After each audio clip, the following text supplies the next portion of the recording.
ночь, когда рождались волки, под предрассветный львиный рев, пришли из древности глубоко. Скажи своему Ельцину, что чеченский волк сильнее русского орла.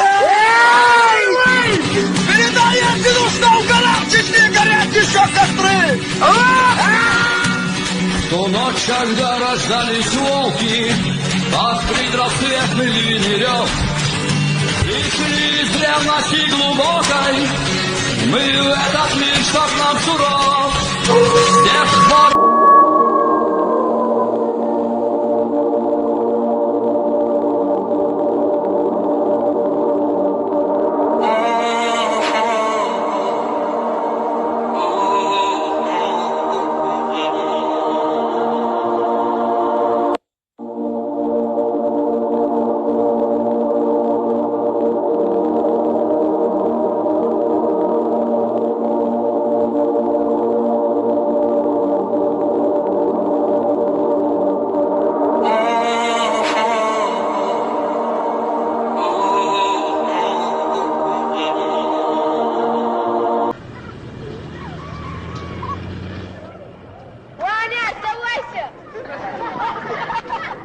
Путин, чеченцы тебя никогда не простят.